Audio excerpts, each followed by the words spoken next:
welcome to True Projects. In this video, we are going to explain about the project entitled as Why Do Machine Learning Notebooks Crash? An empirical study on public Python Jupyter notebooks. So before getting into the video, let me give you the brief description about the project. This is a research project that investigates the common reasons machine learning notebooks fail or crash during execution. It analyzes publicly available Python notebooks to identify patterns such as dependency issues, memory errors, version conflicts, or coding mistakes. The study aims to categorize these failures and provide insights to improve notebook reliability and reproducibility. Ultimately, it helps developers and researchers create more stable and maintainable ML workflows. Coming to the abstract, this study explores why machine learning notebooks frequently crash by analyzing 64,031 publicly available notebooks from platforms such as GitHub and Kaggle. The researchers identify over 92,000 crash cases and examined a sample to determine the main causes. They found that most failure results from incorrect API usage, data related mistakes, out of order cell execution, environment or dependency issues, and coding errors. Crashes commonly happen during important stages of ML workflow, especially data pre-processing, model training, and evaluation. An ML specific error occurs more often than general Python programming mistakes. Coming to the existing system, in the existing system, machine learning development with Jupyter Notebook mainly depends on manual debugging and basic error handling methods. Although notebooks are widely used for quick experimentation, they do not provide specialized mechanisms to automatically detect notebook specific problems such as running cells, out of order, hidden variable dependencies, or inconsistent library environments. Most prior bug detection research focuses on traditional Python scripts rather than interactive notebook settings, leaving many notebooks related issues insufficiently explored. As a result, developers often encounter crashes caused by ML API misuse, incompatible data formats, or incorrect execution sequences, which are difficult to trace because notebooks operate in a dynamic, stateful, and interactive manner. The lack of structured dataset and comprehensive empirical studies further limits the creations of effective debugging and failure prevention tools for ML notebooks. Coming to the proposed system or base paper work, the proposed system presents a structured and large-scale empirical methods to systematically analyze crash in Python-based machine learning notebooks. It collects thousands of real-world notebooks from platforms like GitHub and Kaggle, then detects and categorizes crash in saints according to their root causes, exception types, and the specific stage of ML pipeline where they occur. The system differentiates between ML specific errors and general programming mistakes while also examining notebook related problems like out of order cell execution and hidden state dependencies common in Jupyter Notebook environments. Based on these insights, it highlights the need of smart debugging tools, execution sequence tracking, and environmental aware analysis to identify potential failure early. Overall, the proposed approach aims to improve reliability, reduces crash frequency, and supports the development of better tools and best practices for machine learning notebook workflows. Coming to the dataset, the notebook's crash dataset is a curate collection around 15,001 Jupyter Notebook files that contain execution failures or error outputs in Python-based environments.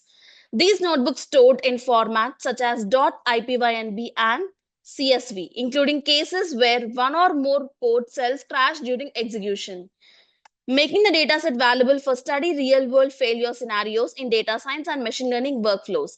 It serves as a large-scale empirical resource that allows researchers to analyze execution types, software faults, and crash patterns occurring in interactive notebook setting. Although detailed documentation on platforms like Kaggle may be limited, the dataset provides raw but meaningful data that can be used to build crash prediction models, improve debugging techniques, and enhance the overall reliability and robustness of notebook based development environments. Coming to the novelty or extinction or enhancement or improvement. The extinction of the base paper focuses on moving from analysis to practical prediction and deployment. Based on the empirical findings, both common crash causes and Jupyter Notebook environments, we trained machine learning models using features derived from the crash data.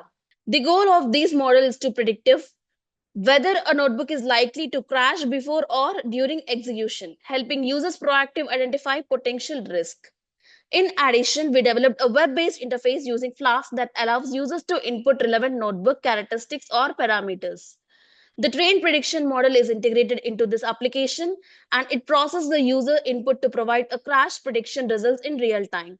This execution transforms the research from a theoretical empirical study into a practical tool that supports early error detection, improves debugging efficiency, and enhances the reliability of machine learning notebook workflows. Coming to the flow of the work, first we have dataset loading. In this module, Jupyter Notebook crash dataset is loaded, which includes .ipynb files and the corresponding labels .csv files containing crash annotations. The dataset provides detailed information such as notebook source, crash cell index, crash type, root cause, and crash phase. Each notebook is fast using the NB format library to extract only the code cells while ignoring markdown content. A structured cell level dataset is then constructed where each row represents a single code cell, allowing with binary labels for crashed localization and multi-class labels for crash type and root cause prediction. Next, pre-processing module. In this pre-processing stage, all markdown and non-code cells are removed to ensure the model focuses purely on executable content from Jupyter Notebook files. The code text is normalized by removing empty cells while preserving syntax and structural patterns.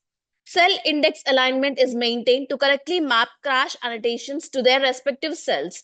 For deeper crash analysis, a context window is created around each crash instance, including the previous cell, crash cell, and next cell.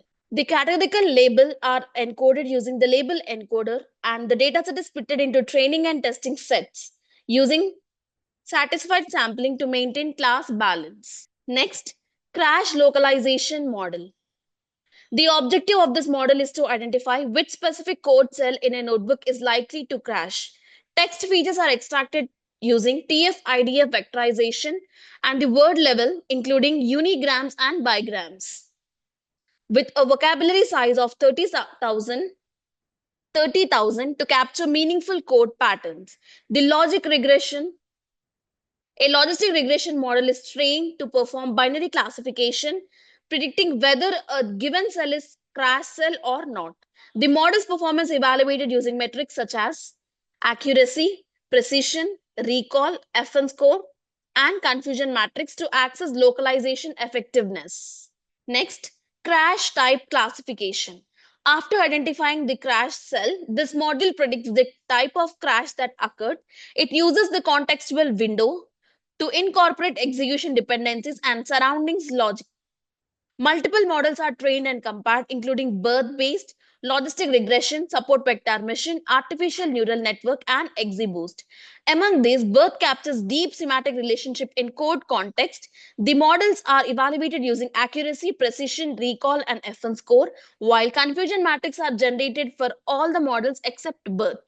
Next, root cause prediction. This module focuses on identifying the precise underlying reason of the crash, such as API misuse, data mismatch, or environment issues. Similar to stage 2, contextual code windows are used to input features. The same set of models are applied to perform multi-class classification at a finer granularity. Evaluation metrics include accuracy, precision, recall, and FN score to measure diagnostic precision. Coming to the Flask framework modules, first, hybrid interface pipeline. In this deployment phase, a hierarchical interface pipeline is implemented using Flask. When a user uploads a notebook, it is fetched and all code cells are extracted. First, the TF-IDF plus logistic regression module identifies potential crash cells. For each predicted crash cell, the contextual window is generated and passed to the birth-based crash type model, followed by the birth-based root cause model. The step-by-step pipeline ensures structured reasoning, first localization, then classification, and then finally fine-grained diagnosis. Next, automated solution generation. After predicting the crash type and root cause, a transformer-based language model such as FLAN TFI based is used to generate human-readable debugging recommendations. Based on the predicted issue and contextual code, the method produces practical guidelines to help user resolve the crash effectively. Next, final output module. The system compiles the results of each detected crash, including the crash cell index, predicted crash type, identified root cause, and AI generated debugging solution. This structured output allows users to clearly understand where the failure occurred and how to fix it. Then, Flask application integration. The final module integrates all components into a complete web application built with Flask. The user interface allows users to upload .ipynb notebooks. The backend automatically executes the full pipeline, notebook phrasing, crash location, crash type prediction, root causes analysis, and solution generation. The results are then displayed in an organized format presenting the crash cell index, predicted crash category, root cause explanation, and AI generated fix, thereby delivering an end-to-end intelligent debugging assistant for notebook-based machine learning workflows. Coming to the requirements, we have both hardware requirements and software requirements. Hardware requirements consist of operating systems Windows only, processor i5 and above, RAM 8 GB and above, hard disk 25 GB and above. Software requirements consisting of application framework Anaconda, primary language Python, front-end framework Flask, backend is Jupyter Notebook, database is SQLite 3. Technologies which we use to build the front-end are HTML, CSS, JavaScript, and Bootstrap 4. To execute the project, first we need to open the code folder which contains project source code files. This folder is a complete package of your project's code base containing everything needed to develop, test, and deploy your application or model. Static folder. This folder consists of files related to CSS, JavaScript, and Bootstrap. Templates folder. This folder contains all the HTML pages used in the project. It typically includes files like index.html, about.html, etc., which represents different pages of the website. App.py file. This .py file contains the information related to front-end logic. It could include code written in Python that handles server-side operations such as processing user requests, interacting with the database, and generating dynamic content to be rendered in the HTML templates. Models. These are the model files which contain algorithm information which will be loaded into the project code during the runtime. Notebook.ipynb file. This is a Jupyter Notebook file which contains a combination of code, graphs, and outputs all in one place. It allows users to write and execute the code in individual cells, making it a popular choice for data science. Signup.db file. This file is a database file used to store the user information.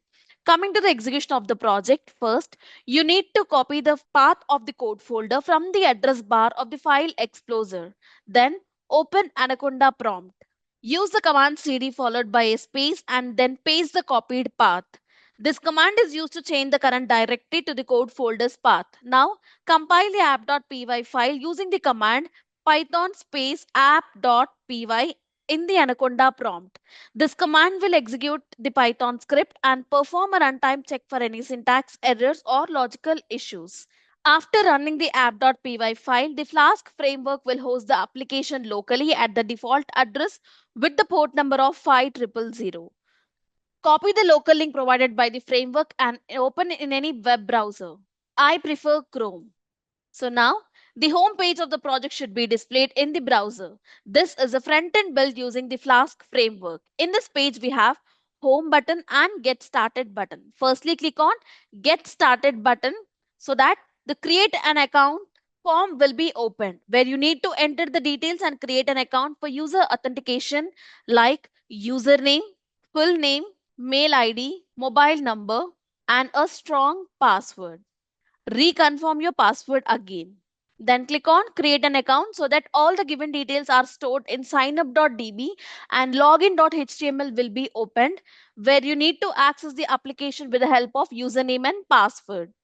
Click on sign in so that the prediction page has been displayed. In this page, we have upload file button, data visualization button, notebook button, and logout button. Firstly, click on upload files button So that upload notebook for analysis will be open, where you need to upload your Jupyter notebook, which means IPYNB file, to analyze crash patterns, identify potential failure points, and get insights based on our empirical study findings.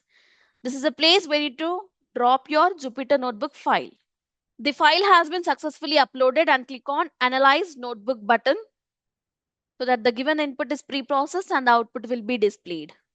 For the given notebook, one potential crash has been detected, which means like cell 13, crash type is data, which means data related crash, root causes 10 like input or output error. Recommendation solution is also given here, and by clicking view code, we can view the code folder. Full notebook view, show full notebook view. Here we can check the uploaded notebook. Now, click on data visualization so that the graphical representation of the project will be open. Let us check one by one.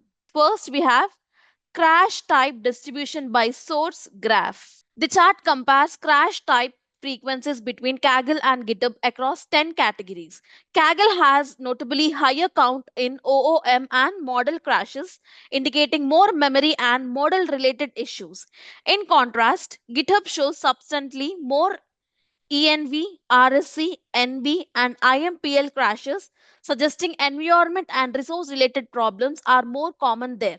Count for API, LIB, and UNK are relatively similar between the two sources. Next, we have root cause distribution by source graph.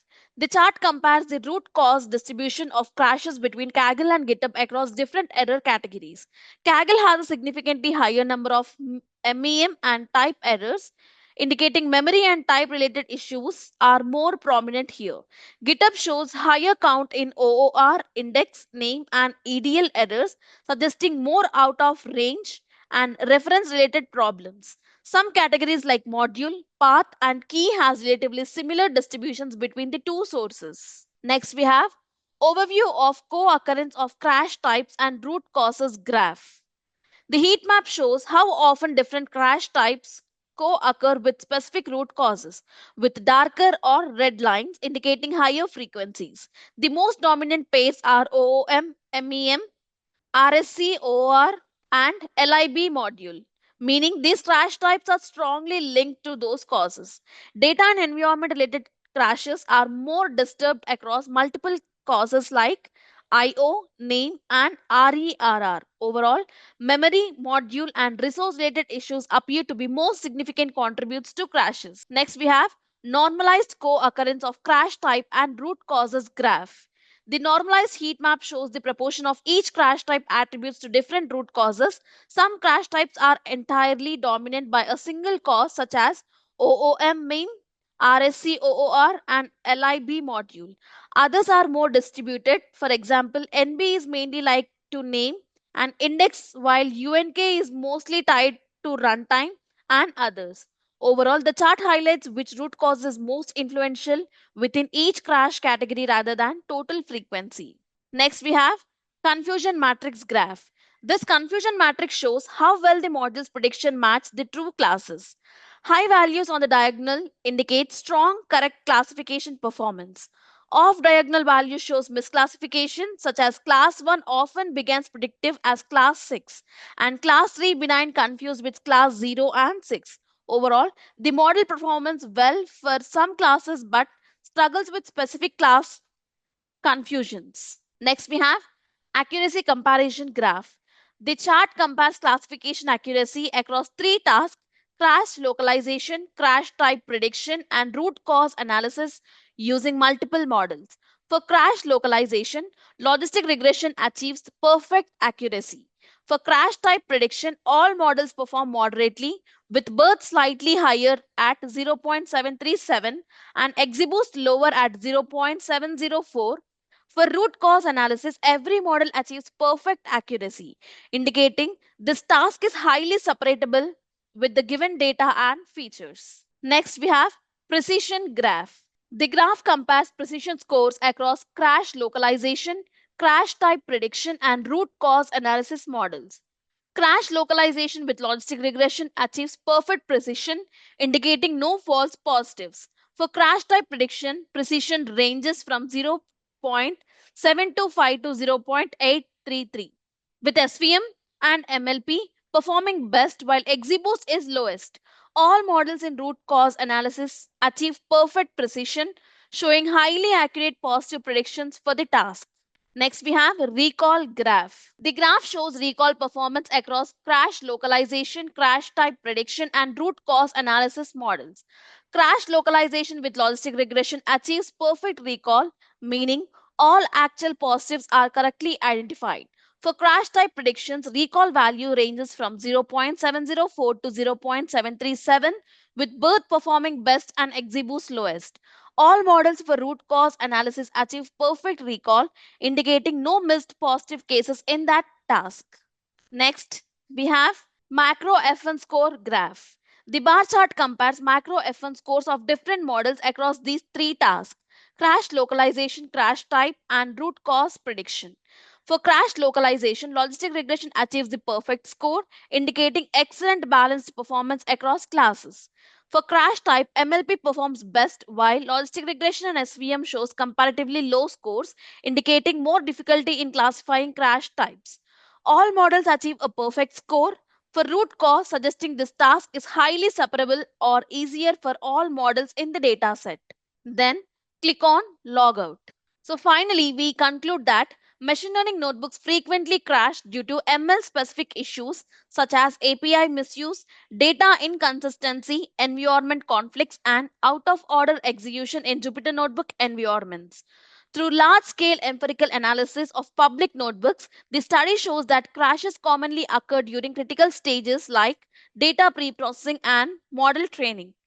The findings emphasize the importance of intelligent debugging tools and environment aware analysis to improve reliability and reproducibility. Overall, this research provides practical insights to enhance the stability of machine learning workflows. This is all about your project. Thank you. Thank you for watching video.